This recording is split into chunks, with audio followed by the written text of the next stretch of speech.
اعوذ باللہ السمیع العلیم من الشیطان الرجیم بسم اللہ الرحمن الرحیم۔ ناظرین کرام السلام علیکم ورحمۃ اللہ وبرکاتہ۔ مسائل زندگی میں آپ کا استقبال ہے۔ آج ہمارے اسٹوڈیو میں مہمان ہیں حجت الاسلام جناب مولانا کمال احمد صاحب قبلہ، ہم ان کا استقبال کرتے ہیں۔ آغا السلام علیکم ورحمۃ اللہ وبرکاتہ۔ وعلیکم السلام ورحمۃ اللہ وبرکاتہ۔ آغا اس سے قبل کے یہ ایپیسوڈ شروع میں ناظرین کرام آپ سے یہ درخواست کروں گا، جو ہر ایپیسوڈ میں تقریباً کر رہا ہوں، کہ ماہ رمضان المبارک کی آمد ہے، التجا ہے، ریکویسٹ ہے کہ آپ اپنے مسائل جو ماہ مبارک کے سلسلے میں ہیں قبل از وقت ہم تک سوالات بھیج دیجئے، تاکہ علماء کرام اس کا جواب دے سکیں اور ہمارے ماہ مبارک کے جو اعمال ہیں وہ صحیح طریقے سے ہم عمل اس پر کر سکیں۔ جتنے مسائل ماہ مبارک کے سلسلے میں ہیں آپ اس کو جلد از جلد بھیجنے کی کوشش کریں۔ ہوتا یہ ہے کہ جب آخر ماہ شعبان میں آپ یہ سوالات بھیجتے ہیں یا اوائل یا درمیان ماہ مبارک میں یہ سوالات بھیجتے ہیں، تو چونکہ سوالات کی بہتات ہوتی ہے تو ماہ شوال کی آمد ہو جاتی ہے اور آپ کے سوالات ختم نہیں ہوتے ہیں، مسائل ختم نہیں ہوتے ہیں۔ اس لیے ایک بار پھر سے آپ سے گزارش ہے کہ ماہ مبارک کے سلسلے میں جو سوالات ہیں وہ جلد از جلد بھیجیں، تاکہ ان کے جوابات سے ہم سب مستفیض ہو سکیں۔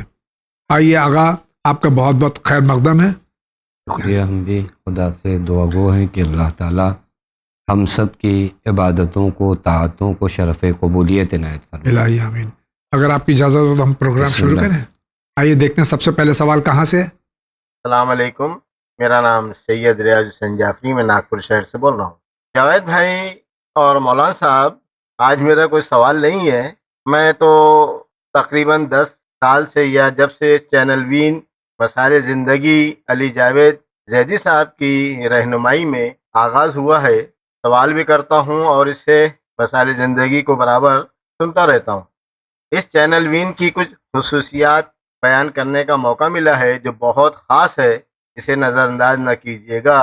عورتوں کے، خواتین کے مسائل زندگی سے زیادہ اور خاص اور اہم ہے۔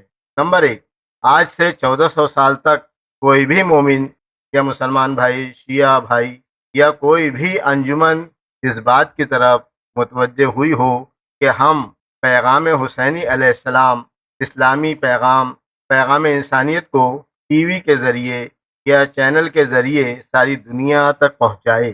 نمبر 2، خاص بات جو 1400 سال سے بڑے بڑے علماء، خطبہ، ذاکرین، واعظین، ہزاروں مجلسیں پڑھی، ثواب ملا، مگر کسی نے محفوظ نہ کیا، اور کیا بھی تو وہ کیسٹ میں آج بھی بند ہے۔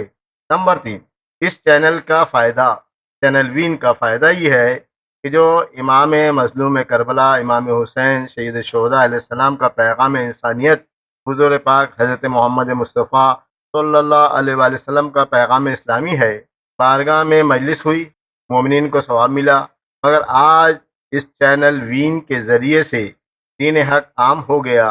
یوٹیوب پر چینل وین موجود ہے اور بڑے بڑے علماء، ذاکرین، واعظین، خطبہ، مجلس و محفل سے مومنین کو فائدہ پہنچا رہے۔ جاوید بھائی اور مولانا صاحب، وقت کی تنگی ہے، میں ایک چھوٹا سا طالب علم ہوں، انشاءاللہ مجھے کتابت کا علی جناب عمران رسول صاحب موقع دے تو میں انشاءاللہ آدھا گھنٹہ چینل وین کی خدمت میں فضیلت چینل وین کی اہمیت پر روشنی ڈالوں گا۔ اب ایک سوال کی زحمت بھی دوں، حالانکہ وعدہ کیا تو سوال نہیں ہے، کہ سوال یہ ہے کہ قرآن پاک میں کون کون سی آیت ہے جس سے مولا علی علیہ السلام نفس اللہ ہیں اور نفس رسول ہیں؟ اس کو قرآن کی روشنی میں بتائیں۔ شکریہ، خدا حافظ۔ سب سے پہلے تو ہم شکر گزار ہیں کہ آپ نے چینل وین کے سلسلے میں جو اپنا کلام اور اپنی بات ہم تک پہنچائی۔ ہم اللہ سے دعا گو ہیں کہ بحق معصومین علیہم الصلاۃ والسلام ہماری توفیقات میں اور تمام مومنین و مومنات کی توفیقات میں اضافہ فرمائے، تاکہ ہم دین کی اسی طرح سے خدمت کر سکیں۔ یہاں جہاں تک کہ چینل وین کے سلسلے میں آپ فرما رہے ہیں، اس میں سب سے بڑا ہاتھ ہمارے علماء کرام جو تشریف لاتے ہیں، اللہ تعالیٰ ان کو طول عمر، صحت و سلامتی کے ساتھ عطا فرمائے۔ اور اس کیمرے کے پیچھے جتنے بھی ہمارے کلیگز ہیں، ہمارے دوست ہیں، ہمارے برادر ہیں، ان کا شکریہ ہم ادا کرتے ہیں کہ جن کی بدولت آج یہ چینل اس مقام پر پہنچا ہے، اور خاص طور سے ہم ٹرسٹیوں میں عمران رسول صاحب کا بہت ہی ہم ان کے لیے دعا گو ہیں کہ اللہ تعالیٰ ان کو طول عمر اور صحت و سلامتی اور مزید توفیقات عطا فرمائے، تاکہ اس چینل کی جس طرح سے وہ خدمت کر رہے ہیں کہ اس سے زیادہ خدمت کر سکیں۔ جہاں تک کہ آپ کا سوال ہے، وہ آگاہ خدمت پیش کرتے ہیں کہ قرآن مجید میں حضرت امیر المومنین علیہ الصلاۃ والسلام کے سلسلے میں جو آیتیں ہیں کہ جس میں نفس اللہ یا نفس رسول ہیں، اس سلسلے میں آپ ارشاد فرمائیں، اور اس سے قبل کہ یہ سوال کا جواب دیں، میں پھر ایک بار آپ کا استقبال کرتا ہوں اور آپ سے گزارش کروں گا کہ آپ اس سوال کا جواب دیں۔ بسم اللہ الرحمن الرحیم وبہ نستعین وہو خیر المعین۔ قرآن کریم میں بہت زیادہ آیات حضرت امیر علیہ الصلاۃ والسلام کے بارے میں نازل ہوئی ہیں، جی، حتیٰ بعضوں نے مستقل کتابیں لکھی ہیں ان آیات کی سلسلے میں جو مولا امیر المومنین علیہ الصلاۃ والسلام کی نسبت نازل ہوئی ہے۔ جہاں تک ان کے سوال کا جواب ہے کہ نفس رسول، تو ایک ایسی آیت ہے جو انہیں بھی یاد ہے اور ہمارے ناظرین کو بھی الحمدللہ یہ آیت کریمہ یاد ہوگی۔ وہ آیت مباہلہ ہے جی، جس میں کسی قسم کے شک و شبہے کی گنجائش نہیں ہے۔ علماء عامہ نے، علماء امامیہ نے، سب نے متفق علیہ اس بات کو بیان کیا کہ آیت مباہلہ میں جو نفس پیغمبر بن کے ذات گئی ہے وہ ذات حضرت علی علیہ الصلاۃ والسلام ہے۔ وہ مشہور آیت قل تعالوا ندعو ابناءنا وابناءکم ونساءنا ونساءکم وانفسنا وانفسکم، یہاں پر نفس پیغمبر خود مولائے کائنات جو تھے، میں نہیں کہتا کہ بن کر گئے تھے، جی، تھے ہی وہ، تھے، بے شک، لہٰذا خدا نے جب کہا اس حکم کو کہ نفس رسول آئے گا تو ذات حضرت امیر نفس رسول بن کر گئی ہے۔ جی، اور احادیث تو بہت زیادہ ہیں جہاں پر پیغمبر نے فرمایا کہ علی میرا نفس ہیں، یا بعض مقامات پہ فرمایا کہ انا و علی من نور واحد۔ جی، بہت بہت شکریہ۔ اگلا سوال لیتے ہیں۔ السلام علیکم جاوید بھائی اور مولانا صاحب، ہمارا سوال ہے کہ غسل کرنے کے بعد وضو کرنا ضروری ہے یا نہیں ہے؟ ابھی انہوں نے واضح نہیں کیا کہ کون سا غسل، اگر غسل مجنب ہیں اور غسل جنابت کیا ہے تو اس کے بعد تو حرام ہی ہے، دیگر جو اغسال ہیں، غسل ہیں، اس کے بعد میں وضو کرنا کیسا ہے؟ وہ غسل جو مستحب ہے جی، اور معصور ہے، جی، یعنی اس کے بارے میں روایات موجود ہے جن کا استحباب ثابت ہے، ان کے بعد وضو نہ کریں تو کوئی حرج نہیں ہے۔ جی، لیکن بعض علماء فرماتے ہیں کہ احتیاط مستحب کی بنیاد پر اگر وضو کرتے ہیں تو کوئی حرج نہیں۔ سوائے غسل جنابت کے غسل جنابت کے بعد وضو، اگر آپ وضو کرتے ہیں تو یہ ایک بدعت ہے۔ جی، بہت بہت شکریہ آغا۔ آپ کیا کہنا چاہتے ہیں؟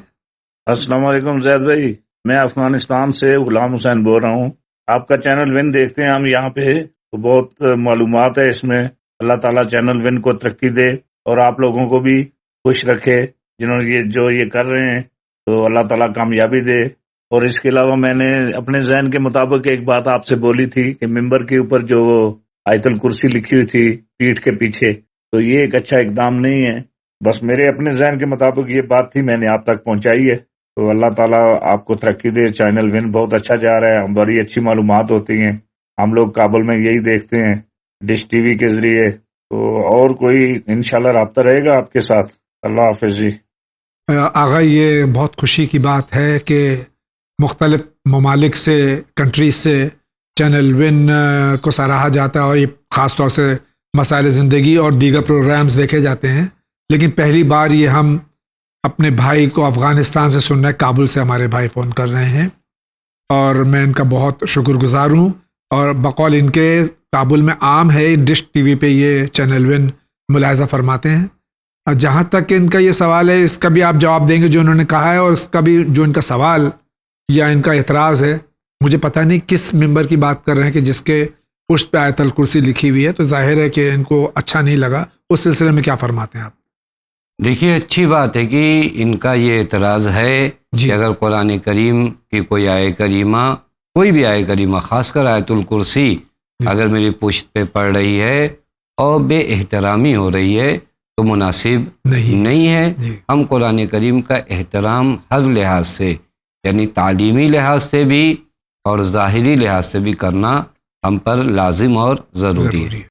اگر وہ بیک گراؤنڈ پہ ہے، جیسے بینر وغیرہ بنائے گئے ہیں، تو یہ تو بہت اچھی چیز ہے کہ مومنین کی نگاہ جو ہے وہ آیت الکرسی پہ پڑے. احسن، تو مگر ممبر پر نہیں ہے، بینر کی شکل میں پشت پر ہے، جہاں سے مومنین جو آگے بیٹھے ان کی نگاہ پڑتی ہو. یہ احترام قرآن ہے، یہ بے حرمتی قرآن نہیں. بہت بہت شکریہ. اگلا سوال. السلام علیکم مولانا صاحب، میں کشمیر سے بول رہی ہوں. میرا آپ سے یہ سوال ہے کہ جب بچوں کو حفظ قرآن کراتے ہیں تو کیا ہم عربی سے ملتے جلتے اردو یا کشمیری لفظ کے ذریعے ان کو یاد کرا سکتے ہیں، جبکہ ان کے لفظ کا مطلب بالکل الگ ہو؟ جیسے کہ کشمیر میں ہم کل لفظ کشمیر میں پیڑ کے لیے استعمال کیا جاتا ہے. اس طریقے سے قرآن یاد کرانا جائز ہے؟ اس کی وضاحت کرے. خدا حافظ. حفظ قرآن یعنی ظاہر ہے وہ عربی میں ہی ہونا چاہیے. ہم اپنے اردو میں یا کشمیری زبان میں جو تلفظ یا لہجہ ہے اس میں اگر یاد کریں تو وہ کیسا ہے؟ قرآن کریم کی آیات ہو اس میں رد و بدل کر کے یاد کرانا جائز نہیں ہے. اصل قرآن کریم کی کوئی آیت ہے، ہو سکتا ہے ویسے ہی لفظ آپ کی زبان میں بھی سیم کوئی لفظ وہ ہو. جو مثلا لفظ قل آپ کے یہاں کسی معنی میں بولا جاتا ہے، قرآن میں قل یعنی کہو، لیکن لفظ سیم ہے. تو اگر آپ چاہتے ہیں اس کو یاد کرانا تو کوئی حرج نہیں ہے. بہت بہت شکریہ. فرمائیے آپ کیا کہہ رہے ہیں؟ مولانا صاحب السلام علیکم. سرکار جاوید بھائی، مولانا صاحب آپ لوگ خیریت سے ہوں گے. میرا آپ کے درمیان سوال یہ ہے کہ ہم جو درود پڑھتے ہیں اللہم صلی علی محمد و آل محمد، یہ اس میں آل محمد میں 14 معصومین ہی آتے ہیں یا ائمہ معصومین کی کل اولادوں کو بھی یہ درود ہدیہ کرتے ہیں؟ ذرا اس کی وضاحت فرمائیے گا. میں محمد ظفر زیدی علی گڑھ سے بول رہا ہوں، آپ سے جواب کا متمنی ہوں. اچھا سوال ہے کہ جب ہم درود بھیجتے ہیں تمام مسلمان اللہم صلی علی محمد و آل محمد، یہ آل محمد سے مراد کیا ہے؟ بہت ہی اچھا سوال ہے. میں حدیث امام معصوم سے اس کا جواب دوں تو زیادہ مناسب ہوگا. ایک راوی ہے، یعنی گویا یہ سوال اس زمانے میں بھی تھا. اس نے امام سے پوچھا، یعنی چھٹے امام سے پوچھا. قلت لابی عبداللہ علیہ السلام، راوی کہتا میں نے مولا سے پوچھا کہ ان نقول، مولا ہم یہ کہتے ہیں اللہم صلی علی محمد و آل محمد، فیقول قوم نحن آل محمد. جب ہم یہ کہتے ہیں تو ایک قوم یہ کہتی ہے کہ ہم آل محمد ہیں. تو اس وقت امام نے فرمایا کہ انما آل محمد من حرم اللہ عز وجل علی محمد نکاح. آل محمد سے مراد وہ افراد ہیں کہ جن سے نکاح پیغمبر کا حرام ہے. اب وہ کون لوگ ہوں گے؟ اولاد حضرت زہرا سلام اللہ علیہا. بہت بہت شکریہ. آگے بڑھتے ہیں. السلام علیکم مولانا صاحب، میں علی گڑھ سے شبینہ بول رہی ہوں. اپنی بیٹی کے لیے کچھ پوچھنا چاہتی ہوں کہ میری بیٹی کے دسمبر سے طبیعت ٹھیک نہیں ہے، اس کے لیور میں سوجن آ گئی تھی. اس کی ساری ٹیسٹ ہوئے ہیں، سب الٹرا ساؤنڈ ہوا، سب رپورٹ اس کی ٹھیک آئی ہیں، لیکن پھر بھی وہ کچھ کھا پی نہیں رہی ہے اور اس کے گھبراہٹ رہتی ہے شام کے ٹائم. اور مجھے بس یہ بتائیے کہ میں کیا کروں اس بچی کے لیے. ہم آپ کی بیٹی کے لیے اور تمام مرزہائے مومن و مومنات کے لیے دعا گو ہیں کہ بحق معصومین علیہ الصلوۃ والسلام اللہ ان کو جلد شفا عطا فرمائے.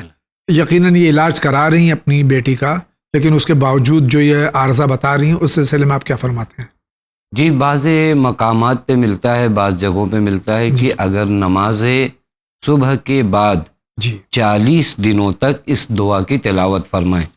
بسم اللہ الرحمن الرحیم، الحمد للہ رب العالمین، حسبنا اللہ ونعم الوکیل، تبارک اللہ احسن الخالقین، ولا حول ولا قوت الا باللہ العلی العظیم. 40 دنوں تک اس دعا کو بعد از نماز صبح تلاوت کریں، انشاءاللہ شفا اہل بیت علیہ الصلوۃ والسلام کے صدقے میں حاصل ہوگی انشاءاللہ. بہت بہت شکریہ آغا. آپ کیا کہتے ہیں، فرمائیے. جاوید بھائی و مولانا صاحب کو السلام علیکم. میں سید ساجد حسین دلی سے بول رہا ہوں. میرا پہلا سوال ہے کہ متولی جو وقف بورڈ سے نومنیٹ کیے جاتے ہیں اپنا مالکانہ حق ماننے لگتے ہیں. مسجد کے متولی کا یہ کہتا ہے کہ نماز کا امام اسی کے مطابق ہوگا. عزا خانے کا متولی یہ کہتا ہے کہ عزاداری اس کے مطابق ہوگی. کیا یہ سبھی متولی ایسا کر سکتے ہیں؟ اگر نہیں تو ان کی حد کہاں تک ہے؟ میرا دوسرا سوال ہے وکیل جو مرزا کے دوارا نومنیٹ کیے جاتے ہیں ان کا نوٹیفیکیشن ہو تو زیادہ بہتر ہو. السلام علیکم. آغا پہلا سوال ان کا تو یہ ہے کہ متولیان جو ہوتے ہیں چاہے وہ مساجد کے ہوں یا امام بارگاہوں کے ہوں تو وہ اپنی مرضی سے کچھ پڑھوانا چاہیں وہ پڑھنا چاہیے یا جو شریعت ہے اور جو ائمہ طاہرین علیہ الصلوۃ والسلام نے فرمایا اس کے تحت پڑھنا چاہیے؟ دیکھیں متولیوں کی جو ذمہ داری ہے جی وہ یہ کہ جیسے مساجد ہوتے ہیں، امام بارگاہ ہوتے ہیں، ان کے کچھ موقوفات ہوتے ہیں. جی ہر مسجد کے لیے فلاں چیز وقف ہے، یہ ہے، یا مسجد کی جو آمدنی ہے موقوفات سے، جی ان موقوفات کے پیسے کو مسجد میں صرف کرنا جی یہ متولی کی ذمہ داری ہے. جی یہ نہیں کہ کون امام رہے گا، کون نماز پڑھائے گا، کس کیا پڑھے گا، قانون کے تحت کیا پڑھے گا، جی یہ ذمہ داری متولیوں کی نہیں ہوتی ہے. متولیوں کی ذمہ داری بس اتنی ہے مومنین معین کریں کہ کون نماز پڑھائے. اب ظاہر سی بات ہے کہ کچھ لوگ ذمہ دار ہوتے ہیں، وہ آگے آتے ہیں. ان مسجد کے ذمہ داروں کی ذمہ داریاں بھی بہت زیادہ عظیم اور بڑی ہوا کرتی ہیں. اب یہ جو فرما رہے ہیں کہ جو مراجع کرام ہیں ان کے جو وکلاء ہیں وہ اس سلسلے میں یعنی کہ مداخلت کریں تو یہ کہاں تک کہ ممکن ہے؟ یہ مراجع کے وکلاء اس چیز میں کیا مداخلت کر سکتے ہیں؟ جی یہ چونکہ متولی جو بنائے جاتے ہیں سرکاری طور پہ بنائے جاتے ہیں، اگر بعض جگہوں پر جی یا وہاں پر مراجع کے وکلاء کی مداخلت کی ضرورت نہیں ہے. بہت بہت شکریہ. آپ کیا کہتے ہیں، فرمائیے. السلام علیکم. مجھے تھوڑا ایک سوال ہے میرا، کیونکہ مجھے تھوڑا وہ ہے کنفیوژن، مجھے معلوم نہیں ہے، اس کے لیے تھوڑا بات کرنا ہے. کیونکہ میں 2 آدمی ہوں، میرا روم الگ ہے، اس کا روم الگ ہے، آمنے سامنے ہے. پہلے کتا نہیں تھا، ابھی کتے لے کے آ گئے ہیں، تو دیکھ بھال وہ کرتا ہے، مگر حمام جو ہے ایک ہی آدمی کا، دونوں آدمی کا ایک ہی حمام ہے. تو اس میں کبھی کبھی وہ نہواتا ہے، دھلاتا ہے، سب کرتا ہے. اور وہ جو ٹوٹی ہے نا نل کا، وہ کبھی کبھی کتا میں دیکھا تبھی بول رہا ہوں، وہ کبھی کبھی ایسا چاٹتا رہتا ہے. تو اس کے لیے میں کیا کروں؟ مجھے یعنی بہت وہ ہے، میں پاک کیسا ہو پاؤں یا کیسا کروں؟ کیونکہ حمام میں وہ واشنگ مشین بھی ہے، تو ابھی وہ کتا جب نہواتا ہے تو چھڑکتا ہے تو پانی ادھر ادھر بھی جاتا ہے. تو اس سے میں کیسا کروں؟ میں اس کے بارے میں مجھے تھوڑا بات کرنا ہے. کمرے الگ الگ ہیں لیکن حمام ایک ہے، اس میں کتا داخل ہو جاتا ہے جو پالا ہوا ہے سامنے والے نے اور وہ نجس کر دیتا ہے چیزوں کو، یہ کیا کریں؟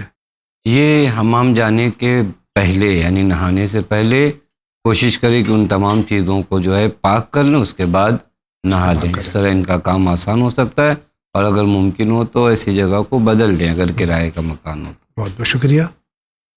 آپ فرمائیے کیا کہہ رہے ہیں؟ السلام علیکم مولوی صاحب. میں کرناٹکا ساؤتھ انڈیا بنگلور سے ہوں. میرے کو 1 سال سے CNS پرابلم ہے، طبیعت ناساز ہے، ٹریٹمنٹ چل رہا ہے، اور بزنس میں بھی پرابلم ہے. ڈاکٹر کا علاج چل رہا ہے بڑی ہاسپٹل میں، اور ابھی تک ٹریٹمنٹ چلنے کے باوجود بھی ٹھیک بھی نہیں پا رہا ہوں، اور بزنس میں بھی روزی روٹی کے لیے بھی پریشان ہوں.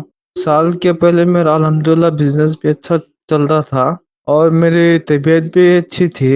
ابھی پتہ نہیں میری طبیعت بھی ناساز ہے اور بزنس میں پرابلم ہے. حل کے لیے کچھ راستہ دکھائیے مولانا.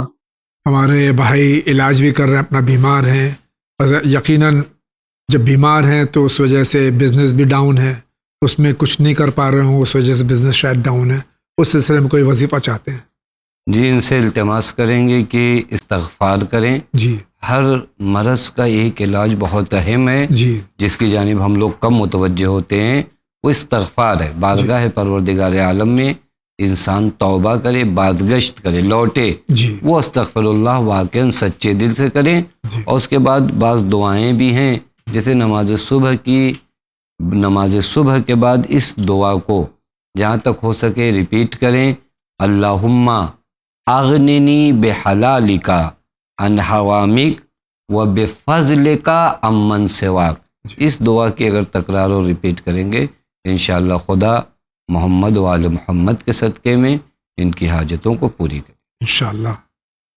ان کا سوال بھی سنتے ہیں. کیا ہے؟ السلام علیکم مولانا صاحب، میں سکینہ حسین لکھنؤ سے اتر پردیش سے بول رہی ہوں.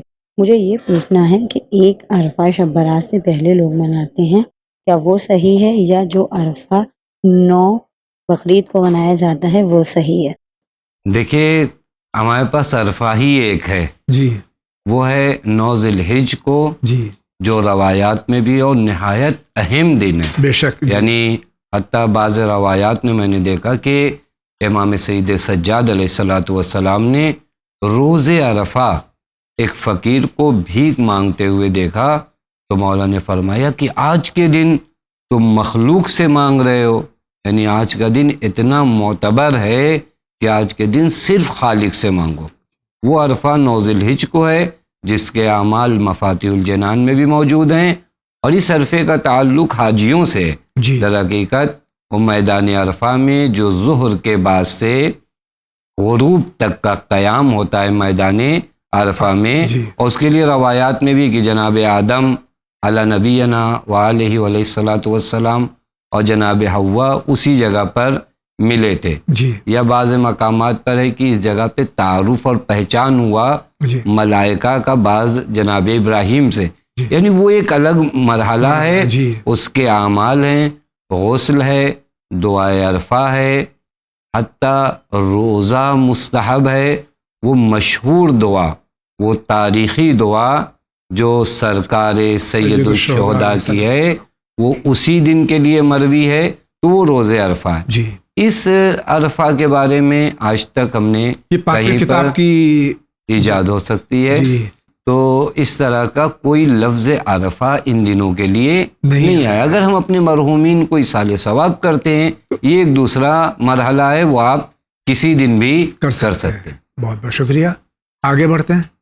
سر میرا کوشچن یہ ہے کہ جیسے اسلام میں ٹوٹل 25 پروفٹس ہیں، ان میں سے 24 جو حضرت عیسیٰ مسیح ہیں، جیسے یہ 24 حضرت عیسیٰ مسیح اسلام میں آتے ہیں قرآن شریف میں، تھوڑا اس کے بارے میں آپ ایکسپلین کریں گے پلیز؟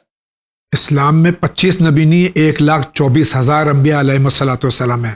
1,24,000 جس میں کہ پہلے حضرت آدم علیہ نبینا علیہ الصلوۃ والسلام اور آخر میں حضرت محمد مصطفیٰ صلی اللہ علیہ وآلہ وسلم.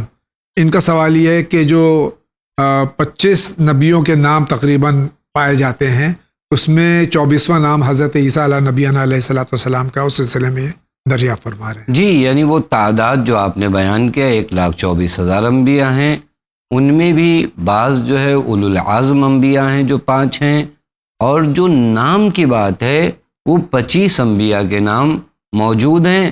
اور میں ناظرین سے بھی التماس کروں گا کہ اگر وہ دیکھنا چاہیں ان ناموں کو تو 16 نام تو ایک سورے میں دیکھ سکتے ہیں، وہ سورہ انبیاء میں موجود ہے. لہٰذا 25 نبیوں کا نام ہے، اور جن انبیاء کا نام نہیں آیا اس کا مطلب یہ نہیں کہ ان کا احترام یا ان کی فضیلت کم ہے، بلکہ قرآن چونکہ داستان اور ہسٹوری کی کتاب تو ہے نہیں، جہاں پر خاص شاہد ملا خداوند متعال نے ان انبیاء کے نام اپنی حکمت فاضلہ کے تحت ذکر کیے. لہٰذا جو سوال ہے وہ اگر 25 سمجھ رہے ہوں کہ ٹوٹل انبیاء ہیں تو یہ بالکل غلط ہے. کل انبیاء 1,24,000 ہیں، اور سب پر ایمان رکھنا واجب ہے. سب پر ایمان رکھنا واجب اور ضروری ہے. جی بہت بہت شکریہ. آگے بڑھتے ہیں. السلام علیکم مول صاحب، ہمیں کوئی وظیفہ بتائیے، کر لیتا ہے بچی تتلاتی ہے.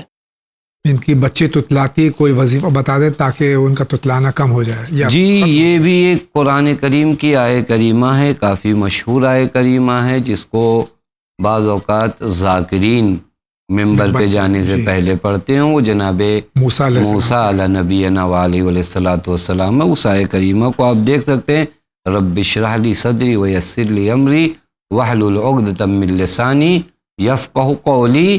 اس آیہ کریمہ کو بعض جگہ پہ ملتا ہے کہ اگر تعویذ یعنی لکھ کر بازو پہ باندھا جائے تو بچوں کی زبان میں فصاحت پیدا ہوتی ہے. بہت بہت شکریہ آغا. ان کا کیا سوال ہے؟ سید زاہد حسین آبدی جامعہ مسجد جھانسی یو پی۔ حجت الاسلام والمسلمین مولانا صاحب اور جاوید صاحب، السلام علیکم ورحمۃ اللہ وبرکاتہ۔ سوال: عرفہ جو شب برات میں ہوتا ہے اس کی وضاحت فرمائیں۔ عرفے کے دن مستورات اپنی کتاب یعنی عورت لال کتاب کے حوالے سے جو کچھ کرتی ہیں وہ اس پرکار ہے۔ نمبر 1، عرفے کے دن کوئی بھی چیز یعنی نذر کی چیزیں بازار سے نہیں خریدنا چاہیے وغیرہ وغیرہ۔ نمبر 2، اس دن غسل بھی نہیں کرنا چاہیے۔ پروردگار عالم نے 4 کتابوں کا نزول کیا، 5ویں کتاب مستورات نے بنا لی ہے جسے عورت کہتے ہیں۔ یہ جاہل و ناقص مولانا صاحب سے التجا کرتا ہے کہ ان مسائلوں پر روشنی ڈالنے کی زحمت گوار فرمائیں، جن سے ہماری ماں بہنوں کے علم میں اضافہ ہو جائے اور اپنے ایمان کو علم کے ساتھ اوپر لے جائیں اور اس طرح کی خرافات سے بچیں۔ یہ سوالات کسی محترمہ کے اصرار پر پوچھ رہا ہوں۔ شکریہ والسلام، اللہ حافظ۔ اس سلسلے میں آغا سوال اب آیا ہے یہ، جبکہ جو نام نہاد عرفہ اس مہینے کا وہ گزر چکا ہے، اس کا جواب پچھلے یا اس سے پیشتر ایپیسوڈ میں دیا جا چکا ہے، لیکن بالکل صحیح ہے۔ جیسے کہ میں نے عرض کیا کہ یہ 5ویں کتاب جو ہمارے یہاں رائج ہے، اب رفتہ رفتہ ختم ہوتی جا رہی ہے، تو اس میں یہ جو ساری چیزیں ہیں کہ غسل نہیں کیا جائے نیمہ شعبان کو، یا اور جو ہماری بہت سی خرافات داخل ہو گئیں دین میں، اس سلسلے میں آپ کیا فرماتے ہیں؟ جی، آج ہی اس سوال کا کچھ حصے کا جواب جو ہے دیا گیا جی کہ عرفہ حقیقت میں ہے کیا۔ جی دیکھیے، ایک چیز ہے، وہ تھوڑا سے ہمیں اور آپ کو دین کی جانب آنا ہوگا، جی کیونکہ میں جب دین کی جانب آؤں گا تو مجھے معلوم ہوگا کہ کچھ خرافات جو ہے وہ بنام دین داخل ہو لوگوں گئے کے ہیں۔ درمیان داخل کی جا رہی ہے۔ لہٰذا اس طرح کے سوالات آج اگر اٹھتے ہیں تو خوشی ہوتی ہے کہ کم از کم ہم اس قدر بیدار ہوئے ہیں کہ اب انہیں خرافات سمجھتے ہیں۔ جی یہ خود ایک پہلا قدم ہے جی مثبت کہ ہم انہیں خرافات سمجھتے ہیں، دین سے ہٹا کر۔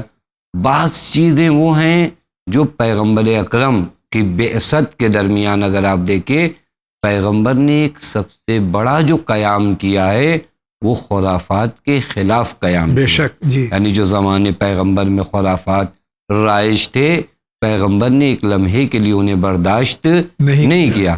لہذا اگر اس طرح کی باتیں آئیں کہ غسل نہ کریں، ہو سکتا ہے کسی انسان پر غسل واجب ہو، اب اس غسل واجب کو نہ کرنے کی وجہ سے وہ واجب چھوڑ رہا ہو، شب نیمہ شعبان اور میں تو شب غسل نیمہ مستحب ہے۔ شعبان تو غسل مستحب ہے، جی مؤکد ہے۔ جی اس آپ ایک انسان کے لیے سد باب کر رہے ہیں، جی یعنی اس کے ثواب کے لیے راستہ روک رہے ہیں۔ جی لہذا کوشش کریں، خدا کے لیے کوشش کریں کہ دین سے آگاہ ہوں، تاکہ بے دینی جو دین کے نام پہ پھیلائی جا رہی ہے اسے ہم سمجھ سکیں۔ جی اور ایک بات پھر واضح کر دیجئے کہ عرفہ جو ہے صرف ماہ ذی الحجہ میں 9 ذی الحجہ کو ہوتا ہے، شعبان میں کوئی عرفہ نہیں ہے۔ جی یعنی جو روایات میں ہے، یعنی عرفہ خود بہت بڑا نام ہے، جی یعنی یہ وہ چیزوں میں سے نہیں ہے کہ جو رائج نہیں تھا، جی یعنی روایات کثرت سے موجود ہیں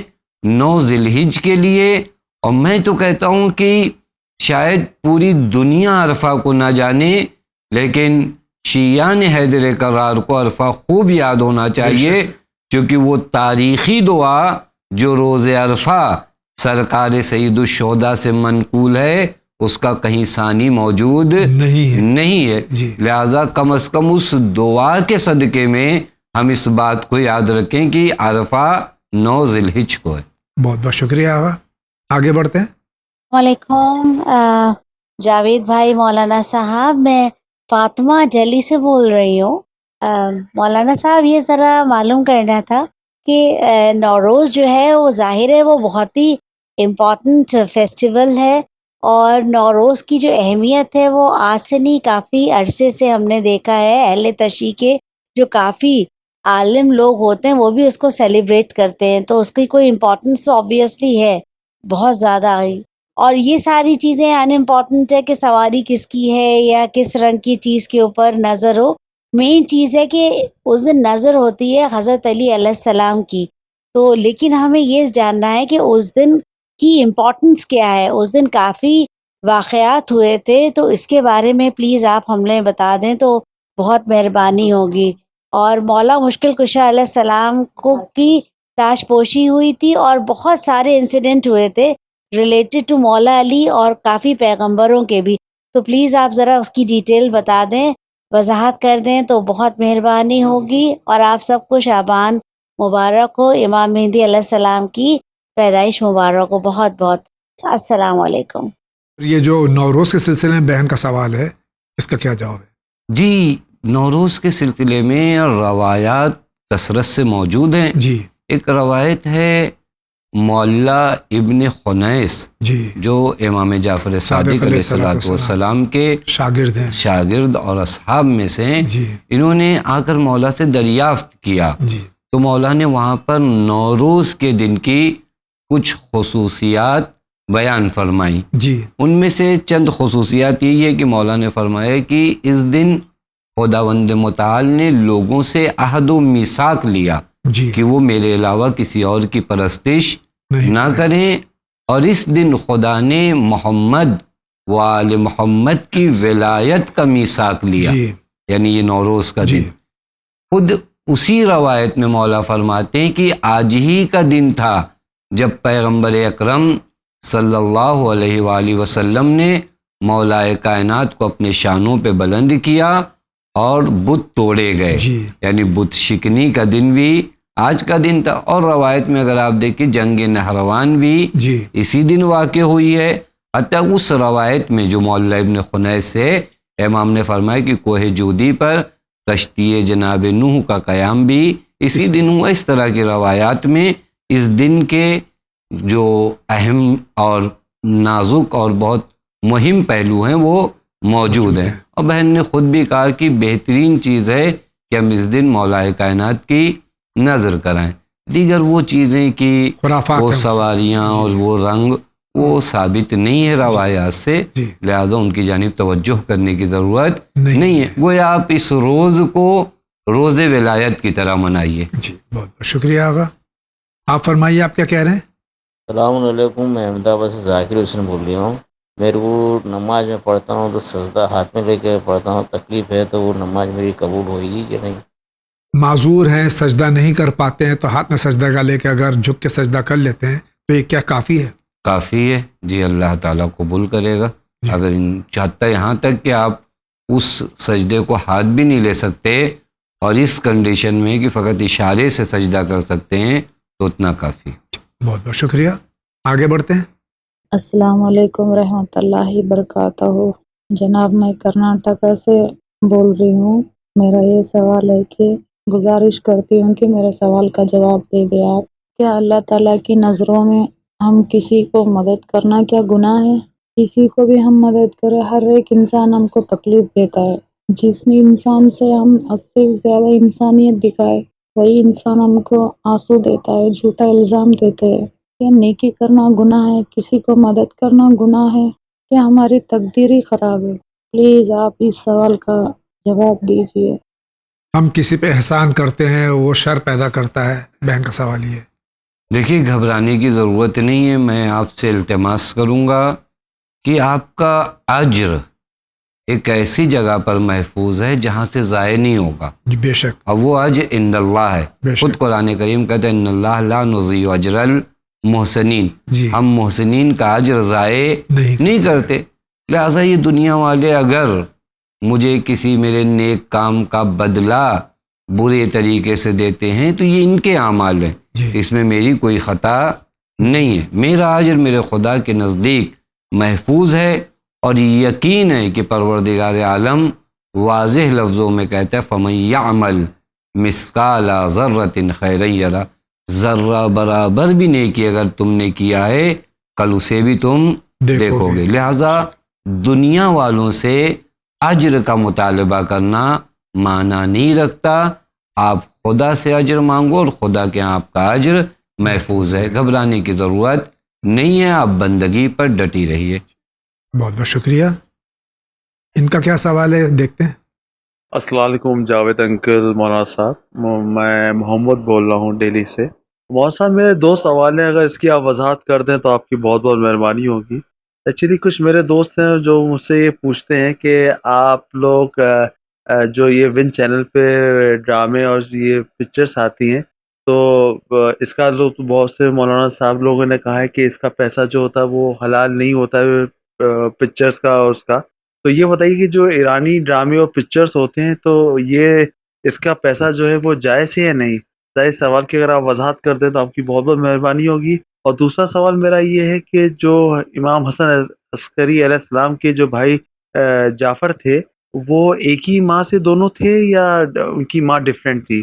اگر اس سوال کی آپ وضاحت کر دیں تو آپ کی بہت بہت مہربانی ہوگی. بہت بہت شکریہ. السلام علیکم اور امام زمانہ کی پیدائش آپ کو بہت بہت مبارک ہو. انقلاب ایران کے بعد میں جو ایران میں سیریلز اور فلمیں بنی ہیں، لاجواب فلمیں ہیں، چاہے وہ حضرت یوسف علیہ الصلاۃ والسلام کے سلسلے میں ہوں، حضرت مختار صفوی علیہ الرحمہ کے سلسلے میں ہوں، یا اور بھی جو ہیں اصحاب کہف ہے، یہ بہترین سیریلز بنی ہیں جس کے ذریعے سے تبلیغ آسان ہو گئی ہے اور سمجھانا بچوں کو، نوجوانوں کو آسان ہو گیا ہے. اس سلسلے میں کچھ لوگ اس کو بھی بدعت اور اس کو ناجائز کہتے ہیں کہ یہ بنانا صحیح نہیں ہے. اس کا جواب فقہ جعفری میں کیا ہے؟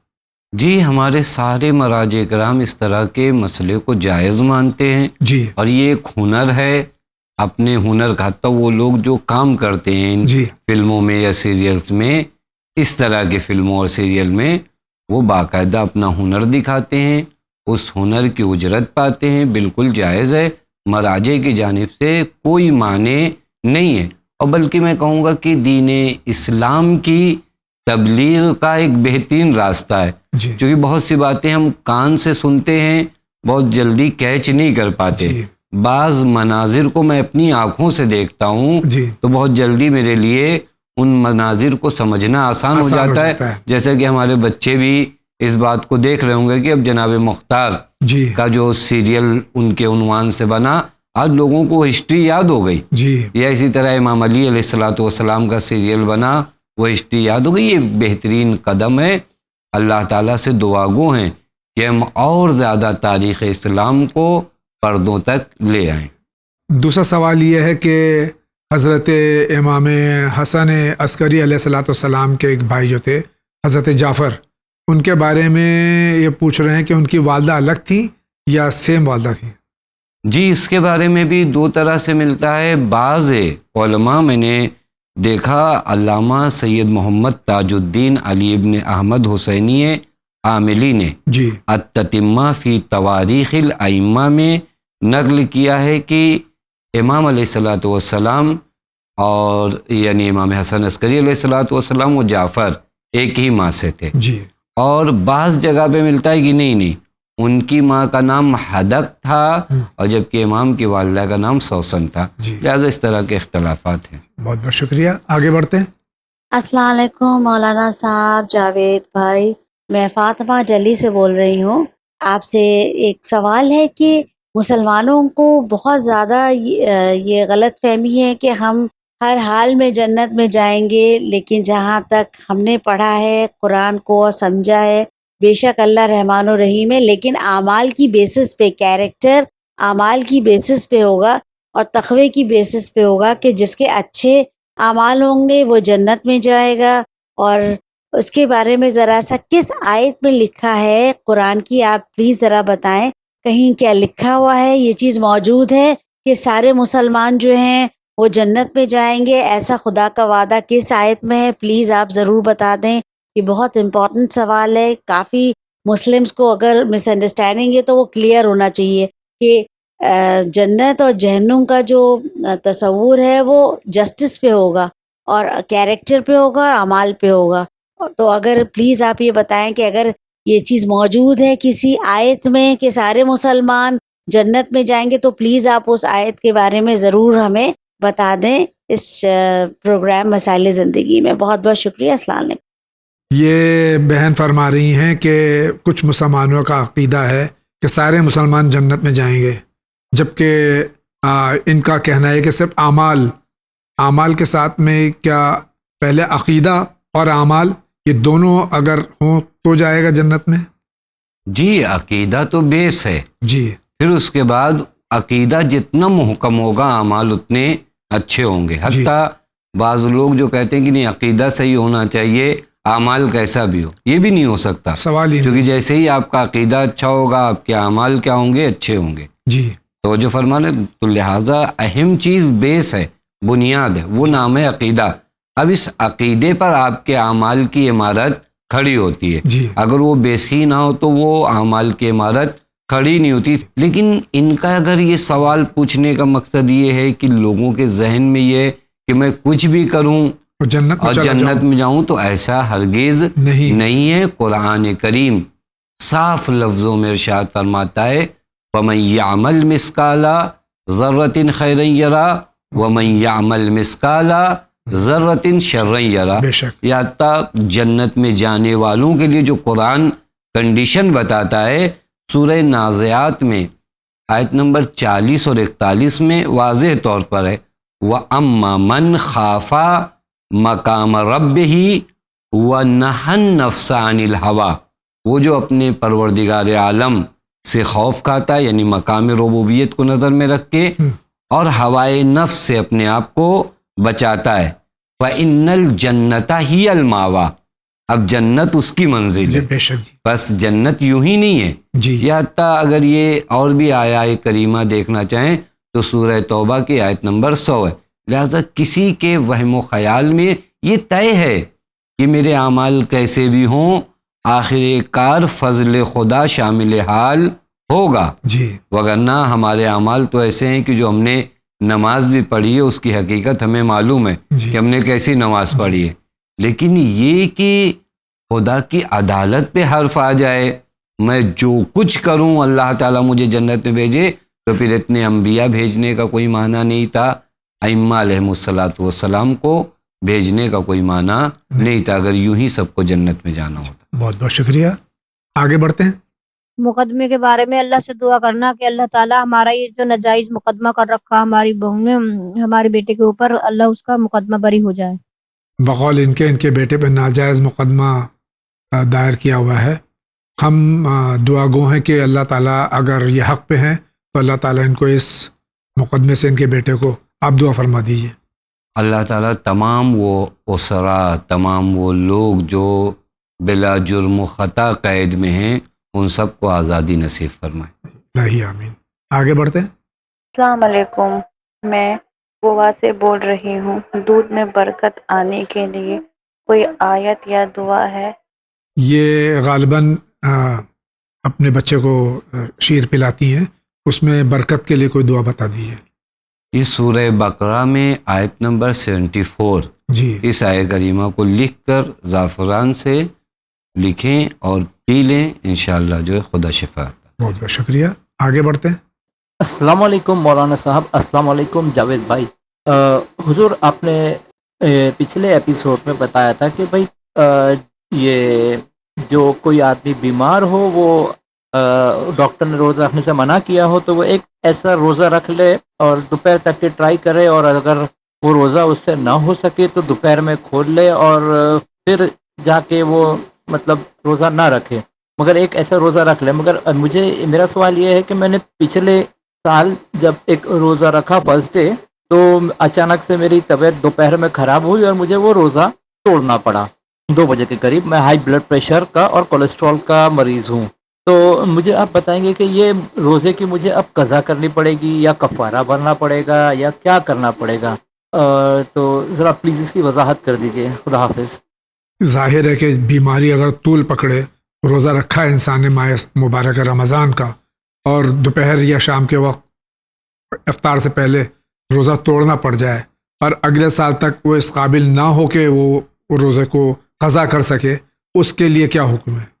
اس کے لیے وہی اگر ادا کر سکتا ہو، یعنی قضا اگر کر سکتا ہو، لیکن یہاں فرض مسئلہ یہ ہے کہ اگلے سال تک وہ بیماری قائم رہی ہے تو 750 گرام جو ہے اناج یعنی گندم جو یہ فقیر کو دے دے کافی. ناظرین کرام اسی کے ساتھ جا رہے ہیں بہت ہی مختصر سے بریک پہ، لیکن آپ کہیں نہیں جائیے، ابھی حاضر ہوتے ہیں.